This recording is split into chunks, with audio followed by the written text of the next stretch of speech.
Alrighty, we are back live once again.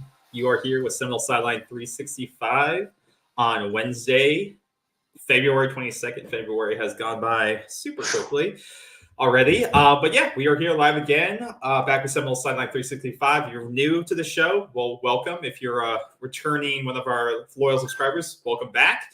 We're in the off season, we're in the slow season. But there's a lot to still talk about, especially with the legislative changes that are coming and how that's going to affect the world of Florida State athletics. So we got a fun one to talk about tonight. Like I said, if you're joining us live, feel free to comment in the chat, and we'll get to those comments as we're discussing all the stuff that has to do with NIL changes coming to the state of Florida and how that will affect the different programs. Or if you're watching this pre-recorded, leave a comment. We'd love to interact with those comments. And we appreciate you guys stopping by today. Old man, how? Okay, yep, we see your shirt. We see your shirt. Yeah, it's hard. It's hard to see it when I sit down, though. I like to wear it. I love this shirt. Why don't you get a standing desk then? And maybe in a couple of weeks, KB will tell everybody how they can get one of these, get these merch. KB's working on a lot of stuff, man. Hey, I'm in the hole, so I don't know. Hole? For those t-shirts. I don't know if I'm going to be passing out free t-shirts. We may have a contest. Maybe we'll do a contest where you can win one of our free shirts. But you know what the story of the day is? There's two stories. The first one is this hat. Can you see? Look at those marks on there. Can you see them? Yeah, it's disgusting. Why are you showing people your disgusting sweat-stained hat? No. People are coming to this to see hat. It means you just don't know wash it. That means you don't wash things. I want people to send us on Twitter. No, I don't. On Twitter. I want to see people's hats that are older than this with the sweat of the Seminole Nation on here. You want to see their shit-stained underwear too? Do you want them to send those to you as well because they don't clean? I don't really know. That's first of all, you can't send those in the mail. That's illegal and probably a felony. I don't want pictures of them either. But I'd like to see people's really sweat-stained hats of the games that I've seen, witnessed, and the tight games that made this hat the sweat it is, and I'm not going to wash it ever. Is that why you're alone in that room because it smells so bad? Oh God! Maybe you're like the kid from Peanuts, the guy with the dirt cloud around him, Pigpen. I thought for a minute I might give this away with one of the shirts in the contest. I'm not giving the hat. Okay, that's it. Now, the other thing is, David, it does have a lot of miles on it. You are definitely right there. It has a lot of miles. This does have miles, brother. Look at that. Look at that. Disgusting. But that shows the legacy. That shows the legacy. Now, that's it. How long does it take your computer to reboot updates? It must have taken mine like 2 days because I just barely got on here tonight. I mean, if you don't take care of your things, just like your hat shows, if you don't update your computer, if you don't do the little things like that, then yes, you're going to have issues. This is one of the best HPs I could buy 5 years ago at Walmart. They had like a big sale going on. Do you think it might be a little outdated? I know. I almost had to go to the phone as the backup, but my prayers were answered and it came on. Don't put that. Did you put that up there? Well, this will not be a contest yet, but everything's good. It's going to be high 80s and 90s down here in Central Florida. This is getting to be March football season. The hype. I can't wait. Wait. But you know what? The topic tonight, which you're going to introduce, is it's playing right. Go ahead. You introduce it, and then I'll have my thoughts. Well, yeah, obviously the topic tonight, you saw the thumbnail. Florida State passed the state of Florida, I should say. State of Florida. Florida State didn't pass anything. I know. Well, I think by now people know. Yeah, state of Florida passed a major resolution signed by Ron DeSantis, governor of Florida, that now basically university, in a nutshell, universities can now be involved with the NIL process. And I think like everyone knew or did not know, if like you're someone who doesn't like to get down and deep with NIL, and you just know that they happen, but you didn't know the rules and regulations, which is pretty common. NIL is a pretty complex thing because it sort of still runs in the shadows. You don't know necessarily how much people are getting paid. It's general valuations of what's going on. But for the most part, the state of Florida, was the universities themselves were kind of working with a hand tied behind their back, because the universities basically, it was a don't ask, don't tell kind of policy, because all these organizations, all these collectives at Florida State, they could not be in contact with the university. So it was just kind of like, the university knew what was going on. Mike Norvell knew these things were going on. The university knew these things were going on with, Battle's End and all these other ones, but they couldn't be directly involved in the process of them or connecting athletes with these organizations. And it seemed kind of dumb because other states allowed it, major conferences, SEC states allowed it. And so when you don't have that collaboration between states, organizations or universities and their collectives, it can lead to some miscommunications. It can lead to some balls being dropped. You could point to the issue that happened with Florida's QB prospect, Rashada, and the ball that got dropped there, and his recruiting drama now while he's in Arizona State with Coach Dillingham and not at Florida. So as one of those things where balls got dropped in the middle of that process of where money was promised, money was not delivered, and Florida, the Gators lose out to a star quarterback. So, but now with this being signed, that collaboration can now come in, and Florida State now has a bigger seat at the table. They can now go deeper into these recruiting battles. So with that kind of ground being laid, old man, what are your initial thoughts with this?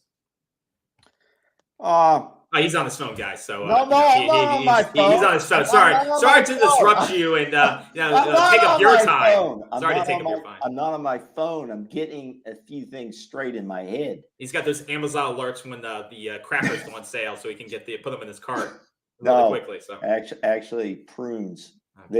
Everybody should eat prunes. Okay. Stay on track, please. Everybody. Now listen. Here's my thoughts.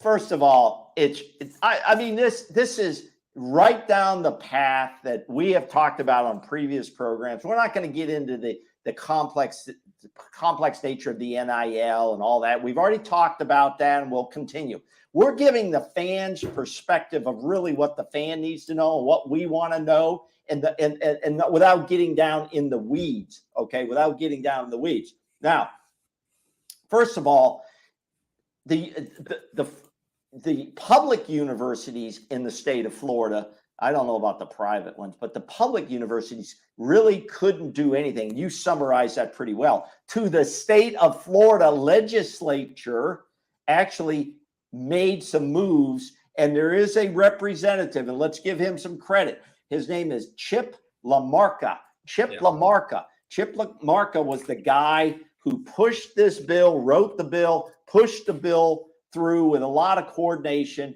bipartisan in a lot of ways, because it benefits. He's down in Broward County, but it benefits all the public universities, as you say, to catch up to the other universities across the country. All right, because you're already playing behind when you're in the ACC because of revenue in that regard. But Chip LaMarca was very instrumental in this, and we should give him just due credit. Governor Ron DeSantis was very eager to get this thing signed. They had a big signing ceremony, and the Gators were there with their head coach, and Seminoles were there with Coach Norvell. No Miami people, which is surprising. Well, since LaMarca really is from that area, so I'm a little surprised. But that goes into your private versus public thing, right? Well, that's true. That's true because Miami is private. Yes. But I'm wondering if these rules translate over. Maybe one of our viewers, one of our loyal listeners, can look that up and see if private and public fall under the same law, because you're talking about a state law now. Okay, you're talking about a state law. So bottom line is they got this deal done. And so what it does is, what does it do to the Florida State program? Because that's what we're talking about. What what are the tools, and I said this in a tweet, what are the tools that Coach Norvell, and more importantly, the back offices, the player personnel guy, the general manager, the football operations team, what does that now allow them to do with the collectives that Florida State has? And the main collectives, there may be some others floating around, you correct me, are Rising Spear. They were the first one out of the box. But Battle's End now is a major player. Now, this is my analysis. Battle's End, I believe, and I could be wrong, correct me, anybody can correct me, they are a for-profit organization that primarily is totally focused on football and more on roster retention with some focus on 4- and 5-star high school guys coming in. Okay, that's the focus that I see from them. And I may be missing something there. So if somebody wants to say something, go ahead. All right. Now, Rising Spear is more of, I think they have maybe 2 sides, or are they totally a nonprofit, all FSU sports focus, every student athlete, and they also have a community function. Okay. And I think that's where they come into the nonprofit piece. Now, yeah, they're registered. They're a registered 501c. Rising Spear, right? Yes. Yeah. Okay, but Battle's End, I believe, is a profit function. I believe, yeah, because they're like a private corporation. I can't. Someone can correct me on that. But I believe they're a private organization that's built for like fundraising stuff. But they just opened, and now they're changing, right? They just opened this week, announced this week that they are going to take public funding for the first time. So they will allow people to invest, fans to invest towards initiatives. So that is new part of theirs. But they're basically trying to get big, high dollar backers to directly, like you said, retain high quality talent. So that was the difference there. I think they're both doing a pretty good job for Florida State, for the Florida State brand. I think Battle's End has been the youngest, but has had probably the most impact, the most organized approach to it. I would agree with that. The question is, do they coordinate? Have they coordinated in the past, or are they battling each other for control of space in this market? And will they coordinate with each other and have some liaison to meet with the Florida State staff? Now, if I'm the AD, he's going to have a role in this, okay? The AD, Mike Alford, he is going to have a role in this, okay? He's not cut out of this, but all the coaches now are going to have roles. So this thing is still rolling out. It's still rolling out. There'll be a lot of coordination, a lot of meetings. The bottom line is this: to make excellence in Florida State sports, especially football, but all the other sports. And if we're not accomplishing that, and right now we're pretty weak in one area, and you guys know what that area is. I've been harping about it for weeks now. I'm not going to get into it tonight, but men's basketball is a problem. We want excellence across the board. I know the focus is on football. Everybody likes football. KB says nobody cares about anything else. I do care about all the sports. So the bottom line is this: the NIL at the NCAA level pretty much threw it out and said to the states, you guys follow the state rules. Okay? The states are setting their rules now. Every state can be different. But some states do defer to the NCAA for guidelines. Well, they so could it's not do always that. the case. But Florida is not deferring to anybody. Okay, but that's the issue here. Wait a minute. They've taken the lead on this. States. And so the university now really is responding to more of the state rules than the NCAA rules, which are fairly general. But that was the funny thing, is that the state of Florida was one of the first to sign NIL rules into place. Yes. And then the government came in, and since they did that, there was all these restrictive guardrails put in place because there was the fear that NIL will become this pay for play type of scheme. Which it is. Which it basically has become, but because they were so early to the party, they got so restrictive in the beginning that ended up hurting them in the end. I don't know. I don't know if it, KB, I don't know if it really hurt them that much, to be honest with you. Well, it puts you behind where other states were. It puts this whole thing just started in 2022, in Florida. They signed NIL laws into place in 2020. What are you talking about, 2022?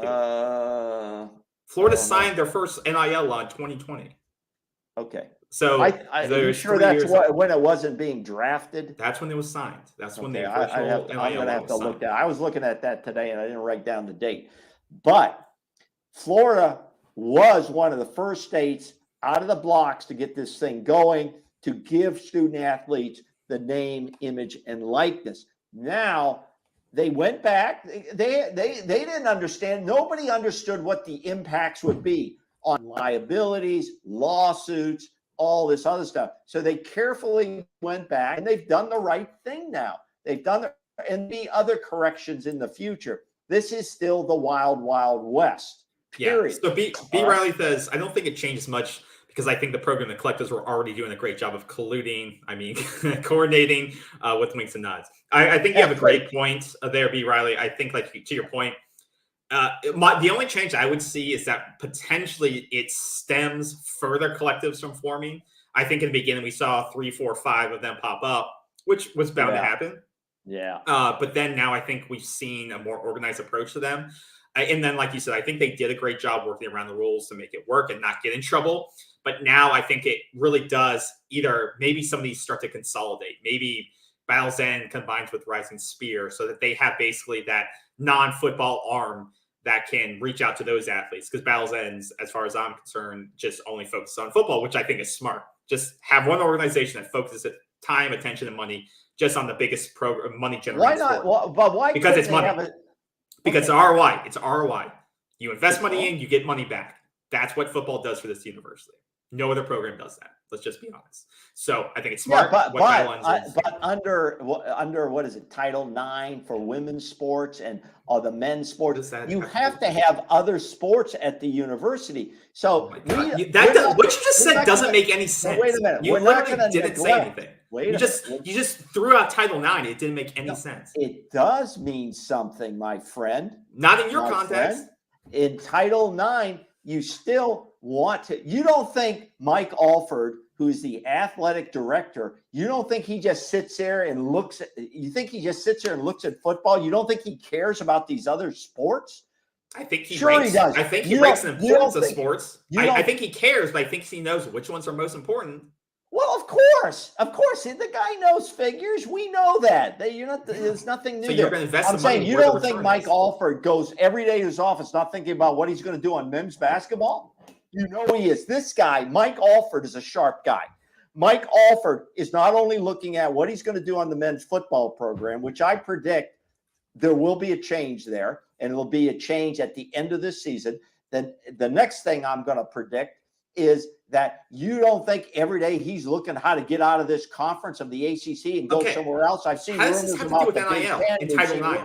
And I'm just saying there is some equality there about NIL and stuff. There's not. There's not. Yeah, I don't have all the facts on that. I need to look into that. You do, because I don't think there is. If an organized collective wants to put more money towards men's sports, I don't think there is a criteria where they say 50. It has to be 50-50. I think that's the point of these independent organizations. If I donate my money, or a billionaire backer from one of these independent collectives backs it, Battle's End, and says, I want this money for football players, it can go to football players. Well, they can do whatever they want. Battle's End can do whatever they want. That's what I'm saying. They could just focus. You could have a collective that just focuses on the offensive players of football. And that's what I'm saying. I think we'll start to see these organizations now merge together with this deal now. Since the university, I don't think wants to have to deal with 4 different collectives. I think if I'm the university and now this law is in place and we can communicate freely, I'm going to say, I want to go to one collective and I want you to take care of all my athletes. So if I have a football player, I want those guys to go to Battle's End for their opportunities. If I have a women's basketball player or soccer player, I want them to go to X. So I think we'll maybe either see an emergence of specialty collectives, or they all come together and then they just have their specialties, different kind of segments that they focus on. This group does women's basketball, soccer, gets them opportunities. This one does men's football. This one does men's basketball. Because I think there needs to be, if we want to be serious about basketball, I think there needs to be a battles end. We do basketball. Want to be serious. What do you and mean? There needs to be a battles end for basketball, because right now there needs to be pressure to say, hey guys, we're not going to invest any more money towards NIL for basketball unless you get Coach Ham out, or unless you, because that's where you can start putting pressure on the university now. Since you can communicate now freely, doesn't have to be on the open. You can say, hey, we got a lot of money that we can put towards NIL deals, but we're not going to give you that money unless you start making some changes. So now there's going to be more, I think, more of these power dynamics openly versus now under, maybe they may have been under the covers. So I'm interested to see how this. Well, here's the deal. If you don't have some NIL stuff in place for your other, let's say, non-primary but secondary men's basketball, women's basketball, and baseball and softball, which people love. Florida State has national level championship teams in those areas. Mm-hmm. If you don't have NIL coverage in there, those players aren't coming in. And thus you're going to have this hopefully elite football program, and everything else will be very average. Is that what the university wants? No, that's not the university I attended, and that's not the university anyone else wants. Okay, it's not just about football. Well, okay, now let me ask you this. What play does the Booster Club? Now let's remember, prior to NIL collectives, the Booster Club was the money bags. They had the bags. They were the ones that could pressure the AD to say this coach needs to go. All right. Well, I think those Booster Clubs are going to have a big play in how this money and NIL works. I'm not sure how that's going to play out. That's a good question. Let's back up a little bit. Hey Mike, how's it going, man? Good to see you. Good to see you on the show. David, before we go into boosters, David said, as I understand it was about protecting intellectual property school brands. I do. To your point, I think NIL was about that. Or this new legislation was about making sure, there is protection of the players' brands.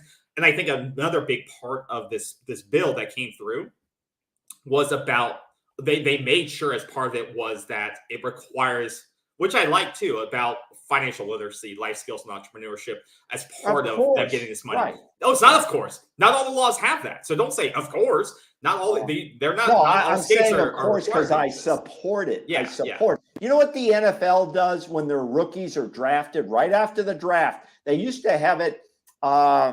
They move it around, but they bring all the rookies that have been drafted into a conference for like a week to talk to them about what you just mentioned, financial training, what to do with your money, how you're going to be approached by people, and so on and so on and so on and so on.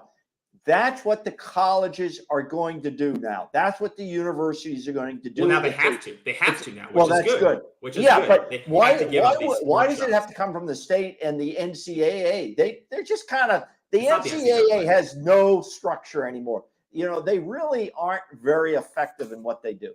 Well, and that's why I'm glad it's in the bill, because the NCAA wasn't going to force that. It was now the state's going to say, if you're going to deal with NIL, you have to give these players financial literacy, and which I think is smart, because schools aren't giving it to them unless they're taking accounting courses. So I think it's smart. If you're going to throw a bunch of money at a player, you're going to ensure that they know how to use that wisely, and also aren't going to be exploited. That was another part of this representation, is that making sure that you're actually required to protect them from being exploited in their use of NIL, in their right to publicity. What does that mean, though? How do you protect them from being exploited in terms of that's going to be an interesting It will piece. Be. Yeah, well, it's because it's basically the agents who represent the players.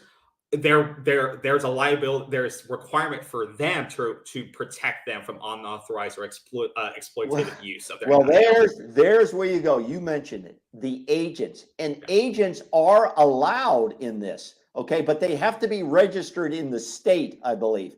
They have to be registered in the state. The university has to know who they are. I don't know if there's things about background checks on these guys, which they should have. I would have said that. I would have put that into the state bill. Well, that agents representing should be checked out, because there's a lot of slimy stuff going on out there about agents or their agent associates and all of this stuff that used to go on in years well prior to. I remember the story. There was a story about Charlie Ward at one time, that they at one time they tried to put all the football players in one set of buildings, living a football dorm is what it was called. And they thought there were these agent associates. It wasn't the agents, it was their runners out there making contacts illegally to these players. And if the NCAA ever found out, the guy was like banned, for some penalties. But these agents can get a little slick, some of them. I'm not talking about the Jimmy Sextons of the world or the ones that are up front. Okay, these guys are not going to put their reputations on the line because they're well established. Because those guys are dealing with 45-year-old men and women in coaching position versus these shady agents representing 17, 18, 19-year-old kids. You don't think his business organization wants to get involved at this level? This is minor league pro football. That's what this is. Everything is falling in line with that. But on the flip side of that, where it says agents who represent these players are required to protect them from unauthorized use, and also in the law, which I think is important, coaches in schools cannot be liable for damaging a player's ability to earn as a result of their own decisions. So I think that's a smart play too in the law. Nobody's liable for anything anymore. I go to a restaurant. I go to the restaurant and you drive up to the valet. The next time you drop your car and keys to a valet, when you take your girlfriend, wife, whoever up into the fancy restaurant, when you get home, things calm down. Read the back of a valet ticket. They're not responsible for anything. You just gave a 19-year-old your keys, your car. If he slams it into a tree, it says read the back of the ticket, my friend. I don't get the argument you're making here. Are you saying schools should be liable? No, I'm saying nobody's liable for anything. No, they shouldn't be. Absolutely not. No, they shouldn't be, because deals are going to be made by all kinds of people. Some students will have their mother make the deal. Some student athletes will have a Jimmy Sexton's organization do it. It's going to vary, I knew a guy that his roommate was drafted in the NFL. He was a very famous football player. I'm not going to name him. I remember his name, Jack Lambert. You ever heard of Jack Lambert with the Pittsburgh Steelers? Okay. Jack Lambert with the Pittsburgh. His roommate in college helped negotiate his deal when he was drafted. After he was drafted, and I talked to his roommate. I knew his roommate. He told me this. It was unbelievable, But anybody can coordinate a deal. KB. Okay. You could have an athlete there that handles a deal. All right. Not recommended. Not recommended. Yeah. Back to the Title IX thing, like we were talking about before, B. Riley says, doesn't apply to collectives. The money that football makes pays for other sports, which is what my point was. But however, if football players become employees and universities start paying salaries, those funds will have to be matched pursuant to Title IX. So that is the big difference. If they are listed as employees, but they're not being, that's not how the law is today. I believe this case, well, no, it's not today, but I believe that we only got the NIL by what? Legal cases in the court system. Legal case. I believe this is the next push to protect the athletes. That is, they will become employees, and this will be all feathered out through the court system. Well, and this is how this was, I forget what show it was last year when we had on, what was his name? Where we had on the guy who was representing well, that was for the case at Penn State. Where it wasn't NIL. That wasn't players' NIL. rights. They're trying to get players union. The players' union, where they're basically trying to get health insurance and a guaranteed kind of compensation package. So if they get injured after graduating, stuff like that, they're covered. A lot of them don't feel covered, and that's their whole thing. So that if it does go in that direction of salaries and being, like you said, signed as employees, then everything is flipped on its head. I don't think universities want to go in that direction because of all the other things they would have to be persuaded to do. Like they may have no decision in that if it comes from the highest courts of the land. David, will this mean that athletes will be paid for their names on apparel? Well, no. Basically, they've already been compensated for NILs for the agreements that they've been working through the collectives today.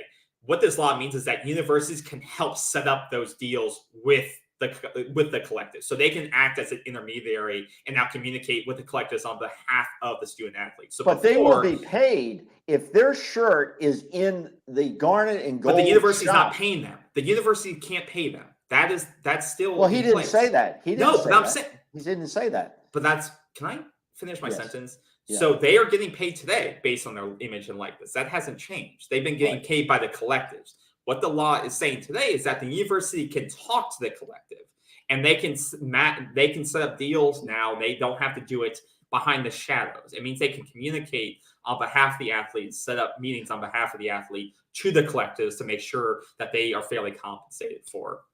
Yeah, let's break that down a little bit to the real point. And the point is, I thought I did pretty well doing that. No, you did. But I'm going to make it easier on the viewer, okay, on the listener. Now, if Coach Norvell is closing in on a 5-star quarterback, let's say, okay, in the future, and he says, we really need this guy. This guy's the real deal. I believe under the rules, the new rules, he can sit down with the booster club. He can sit down with the collectives, they're represented. However, there's not going to be 20 guys in the room, and say, we need this guy. Here's what I put his value at. Okay. Here's what I put his value at. I see this is going to be like a budget. It's going to be like a budget. And that rotates me into this. What is going to be the philosophy of each football program? Let's just focus on football, not only Florida State, but across the country. Okay. Didn't know Dagby. Didn't know that about valets. Look on the back of the tickets the next time you do valet. All right, stay focused. You'll see it. Stay focused. You'll see it. I will. Okay, let me go back. Nice to see you, Dagby. Now, let me get focused here. Every coach and program and AD is going to be facing this. I've already heard, from statements like people they were recruiting him at Alabama, some top guy, and the guy came in and he was talking to the staff and he goes, "Well, I've already been offered like $1 million, 1.5 mil." And they said, I heard, and their statement supposedly was, "Well, that's good. And if you like everything about that, because we're not going to give you anything like that. We have an NIL program, but we're not into that. So you better go ahead and take the money." My point is, what is going to be the philosophy of Coach Norvell, the football operations, the AD, in how they're going to approach this? Because as an employee of a business, there are leverages. If you're a 5-star guy that can change a ball game, that guy has some leverage, and he has a lot of leverage. And a lot of times he could come in and make a statement. They're not going to be able to verify what he's saying. They're not going to be able to do that. If he has an agent, a Jimmy Sexton as an agent, you're going to be able to say, this Jimmy Sexton is talking the real shit here. Okay. He's got the real story. So it's going to be interesting. My point is about how coaches and programs go after this. Do you try to buy through the NIL your top 22 guys that are going to start? And do you try to buy those guys, not only retention, but any top stars coming out of high school? Or do you take a completely different approach that we're not going to do that? We're not going to just throw money at people. We have a top-notch program. You come in here, we'll show you how to get to the NFL. It's not about NIL, it's about NFL. Okay. Yeah. Well, to the examples you talked about, Nick Saban, he was at the Alabama Football Coaches Association. He said, like you said, a high school corner coming out of high school, one of the top corners, he said, he didn't name him, but the kid came up to him and said, would he be willing to pay $800K if he signed with Alabama? And then Nick Saban allegedly said, "No, you can go find another place to play." Because in his own words, he said, "I'm not paying a kid a bunch of NIL money before he earns it." Yeah, he hasn't even taken a snap. You don't know. You don't know. Most of those kids, especially coming out of high school, they're not. And then one of the other guys. If 50% of those guys make an impact on your football team in 4 years, you've done well. But he's also Saban's also in the position where he's not. He can get he's not clamoring to get better recruits in there. He's already got the talent pipeline already built. So it's not like let's not think he's not throwing some money out. No, they're a top 5 spender recruit. Yeah. They spend to go bring recruits in, recruiting visits. They are a top 5 spender. That is confirmed. Those numbers came out. So it's not like they're not spending money. They're spending a crap ton of money to stay relevant in recruiting visits, whatever, everything surrounding recruiting. So it may not be NIL directly, but they're definitely competitive and they definitely know how to use their money in the recruiting field. So let's not get into it. Let me throw this out there too. What are the chances? And is it legal? I don't know the answer. That the NFL, let's say they know there's a kid they'd really like to see developed well at a good school where he's going to get the development and so on. And they want, and they threw a little money into the pot that this kid could then come to that certain school. Is that possible? Wait, what? I don't know. What, the NFL, like the... Yeah, couldn't they have people cut checks and put them into the NIL collective? Is there anything wrong with that? Is that collusion? If you're affiliated with the NFL in an executive position, I don't know if it's there has to be some. I don't know. You could be an alumni and donate to an organization. I don't know why if I work for the NFL and I'm an alumni of Florida State, why I couldn't give money to Florida State's collective to do it, for them to then give that to a player. Yeah. But I can't go and hand a check to some guy for $1 million and say, go to Florida State. I don't think that's allowed. Like just paying him, like giving him cash bags of money to say, hey, I think you should go to Florida State. Like, I think there could be some legally dicey areas in that regard. I'll tell you what, the biggest frustration in all of this, at least from my standpoint, probably maybe from yours as fans, is there's so little transparency here.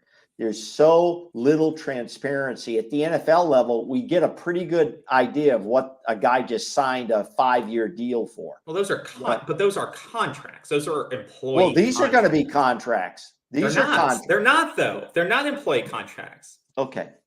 They're different. You have to see the difference. That's what I'm saying is the frustration here. We have no idea except the rumors that are floating around. Who is it? The Manning, Arch Manning? What kind of money he's getting to go to Texas? Okay, is it true? It's not true. That's what I'm saying. We have no idea what the payroll is. Okay, I use that term loosely because you can't pay to play, which is a ridiculous statement. Okay, what is the payroll now for the Florida State football team? We don't know. Nobody knows. I am shocked that some of the details of these deals have not come out. They must be non-disclosure type contracts. They must be, right? But it doesn't help. It doesn't help a player to leak theirs because then it could potentially hurt their value. You don't think these kids talk about this a little bit? I'm sure they do, but I'm like you said, I bet that contract could be null and void if they leak their details. I think these are non-disclosure contracts that if it is proven that you leaked out information about the details of your contract and the amount, it could be voided. I really believe that most of these deals are going down that way. But you don't even have salary transparency in the corporate world. So it shouldn't be surprising that this is these NIL process. This is the sports, but these aren't even contract. But these aren't contract employees. This is not like working for Ford Motor Company. But these contract employees. So it's a totally different thing. So these are one-on-one deals to go wear a t-shirt for a car company or do an autograph signing. No, but you understand what I'm saying. But I don't expect those to be in a public database so I can go see how much a kid's making. Well, let's watch when an FSU key player is not having a great year. Let's watch the fans come out and start saying, well, whatever that guy's getting paid, it's too much. Wait till we start seeing these types of things.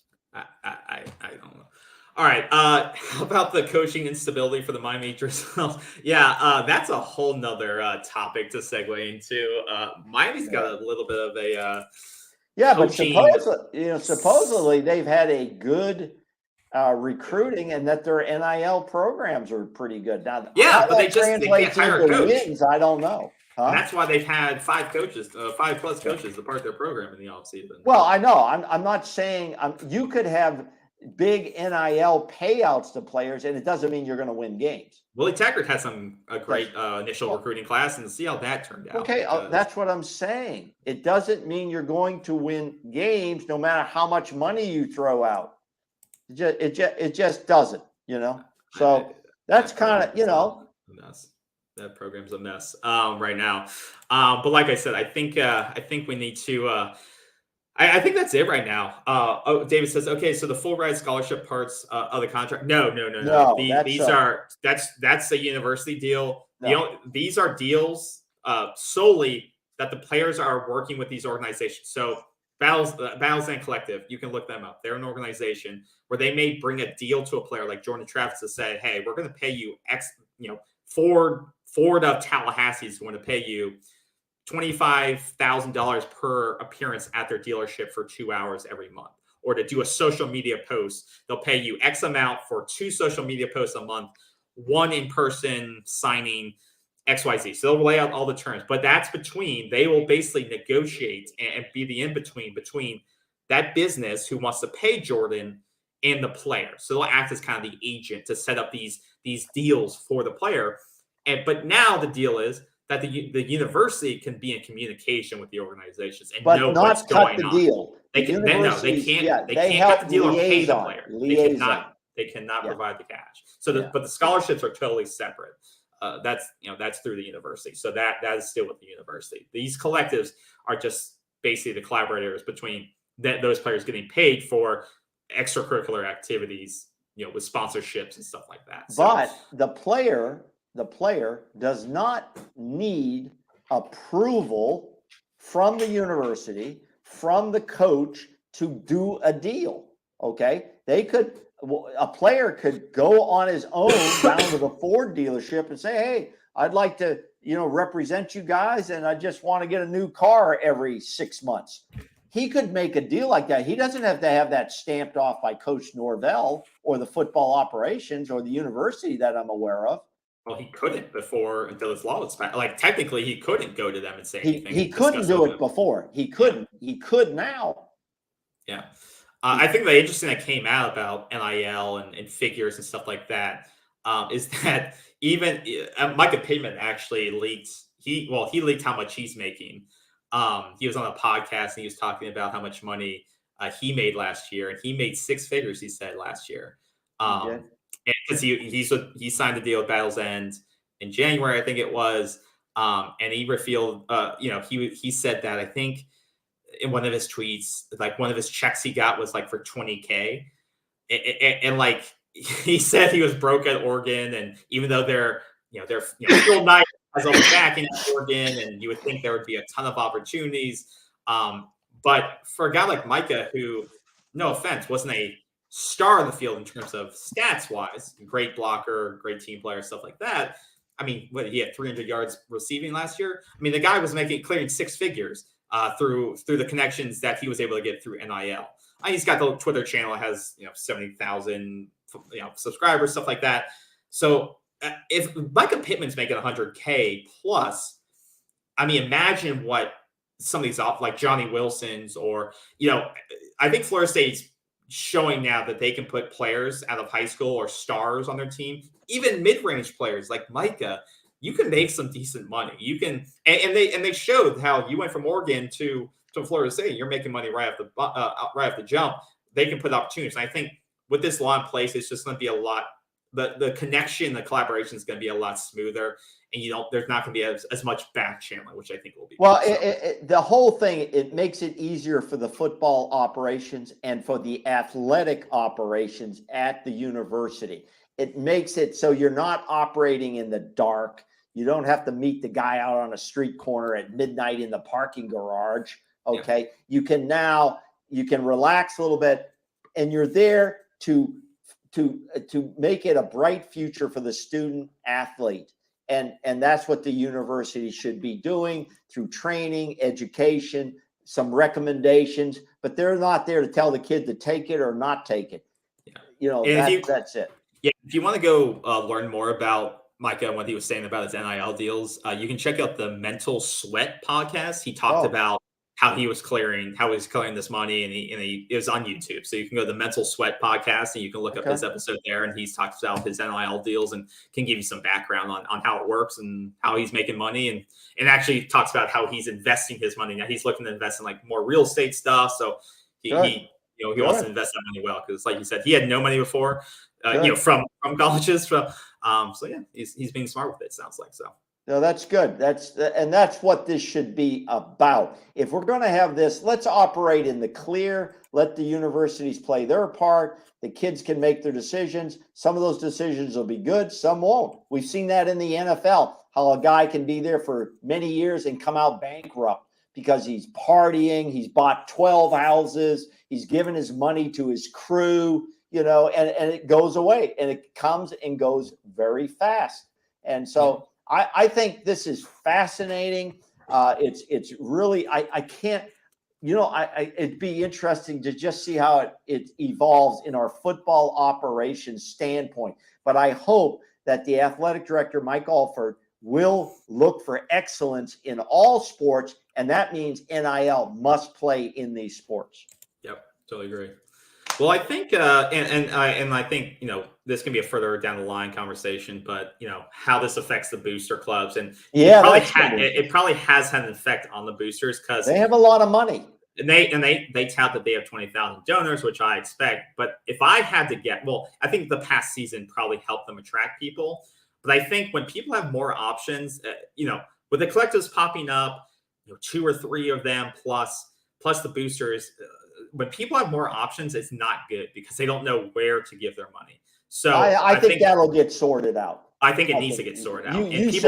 I think people need to understand where their money is going to and how it affects them. And I think that's what people kind of like about the collectives, is that they know that money is going directly to an athlete to retain or recruit. With boosters, is it going to upgrade seats? Is it going to who is it going to? Remember, it feels like there's ambiguity with the boosters, and I think that's why people like giving the collectives. Remember, clearer. Long before NIL and collectives, which are basically newborns, the booster clubs were the bread and butter for money coming into football programs, including Florida State. Yeah. So they're going to be a player. I think they'll be a player, but they're going to have to adapt to the new landscape, I feel like. I don't think that'll be a problem. They get the biggest boosters with the biggest money are business people. They get it. But the collectives want to take those high-paying boosters and flip them to being direct to high school and college, influencing those decisions. The leaks of these stories will eventually come from the collectives and from the boosters. That's where the leaks will come, because there'll be a number of people involved in these things, probably a higher number than we think. And that's where some of the information will flow. And those are stories. Those are stories if they're verified. And then we'll get a little bit better picture of what's going on. Because let's say the Florida State operations program, football operations, is pretty locked down. You don't get a lot of information. I'm not looking for information of people's privacy. I'm just saying it's pretty well locked down, and you don't get a lot from that. Yep. That's my opinion of it. Yep. Well, I think, we covered that. Like I said, I think this law will affect all the programs, but I think I don't think it's going to hurt any programs individually. I think it'll positively impact all schools, equally to some degree. And I think it's going to definitely help the ones that are ahead of the game. And I think Florida State's most ahead in terms of the collective game, impactful collectives. I think with Battle's End, it's really put them ahead in the race. They may not have the big name founders at the front end, like maybe Miami says they have, because Ruiz says he has all this stuff and sometimes has to deliver on it. But I think it will definitely help Florida State, and just like we all talked about. Let me add the one last point. This is where these commitments that so many of the FSU media sites spend time on. This guy's committed from high school, and this guy, and that's to fill out their daily schedules. And if they're profit making, we're not a profit maker. We're not doing this for money. That stuff is so wasted now. A commitment today means nothing months from now, because there's so many factors of what these kids are doing. Florida State, I believe, will continue to be a champion of the portal. I think Mike Novell knows that's how you keep this thing running. You keep that running, and you go after only the top-notch guys in high school for NIL. The rest of the guys, the preferred walk-ons, the 3-star guys, are to fill out the roster for practice purposes and hopefully develop a few of those guys for your program. Yep. All right. I think that's going to do it for us tonight. A couple quick news notes that came up most recently that I want to share real quick. What's his face has a new job. I'll put your good point. Boosters won't control programs like they used to. Correct. Balzam, Escopa, and Rising Spear. I think some of these will merge, and we'll see how that plays out. Right. But finally, a former coach of ours has a new job. Finally, he's not joining Deion Sanders. What's his face? Willie Taggart is joining John Harbaugh's staff in the NFL. So this broke today that Willie Taggart is going to be a running backs coach. Wow. John likes to hire his family and friends, and looks like Willie Taggart is getting not a promotion, but promotion to a new league. It is a promotion. Well, he went from head coach to running back. Well, you're going to the league. I think we all said that he's better off as a coordinator. So I think for him, this is a good position for him. Right. Congrats to him. I think this is being fired, 2 times in 4 years. I think this is a good landing point. I'm surprised he didn't take a year off, honestly, but I think this is a good landing spot for him. And then lastly, Corey Simon has introduced a bill that is looking to ban rushing the fields, and it would be classified as a misdemeanor if you were to rush the field. I think it's a little bit surprising by Corey. Florida State legend. Yeah, I think it's kind of weird, man. Like, I know rushing the field can be bad, and people get punched in the face sometimes, or you can get hurt. You can get hurt, and then what happens? They sue the university, they sue the state, basically, and that's what people do. They do stupid stuff, and it's exciting. I get it, but if they're climbing the goalpost comes down and crushes a guy, you've got a problem. Then don't go to the games. Don't allow fans in stadiums. Wait a minute. It goes right back to the university and saying you didn't provide enough protection. You had 50 cops there for the biggest game of the year and police dogs, but they got through because what are the poor police supposed to do? Hold back this crowd of 60,000 people? It's not going to happen. I think it's a sensible bill to prevent injury and potentially death to people. So I like to rush the field too. I like to see that madness, but I think he's trying to, if you looked into it, that's what he's trying to say. Well, I think it'll be interesting. I don't think you're going to stop people rushing the field. I don't know how you're going to give misdemeanors out to everyone, all 60,000 people. It's not going to stop it. It's not going to stop it. But he's putting it out there. I think it's reasonable. Silly. Well, I don't think it's going to stop anything, but I understand the logic of it. Yeah. All right. Well, those are the news and notes of the day. Like I said. One last news and note. Congrats out to the women's basketball team. They're going to the big dance, no doubt in my mind. The other thing is the women's softball program off to a hot start, and men's baseball on a really hot start for new coach Link Jarrett. That team, both the women's softball, basketball, and the baseball team really have excellence in their program, excellent coaching, excellent players, and they have strong teams. Watch for them. Now we just got to be on Fire Coach Ham alert, and that will start very shortly. Coach Hamilton is a good person, a good character. He's done good things here at Florida State, but I have called for he needs to leave. It's time. Don't be pushed out. Look in the mirror and say, it's time. It's time. It's Bobby Bowden 2.0. It's Bobby Bowden 2.0, sadly. We'll see what happens there. But yeah, that's the news and notes. And when we think there's something relevant, we'll go back live. If not, check back for maybe a short show if some breaking news happens. But thanks again for joining us, guys. Like, comment, subscribe, and remember to clean your hats, folks. Appreciate it. Thanks for stopping by. Take care, everyone. Have a great week. See ya. Bye. All right. Bye-bye.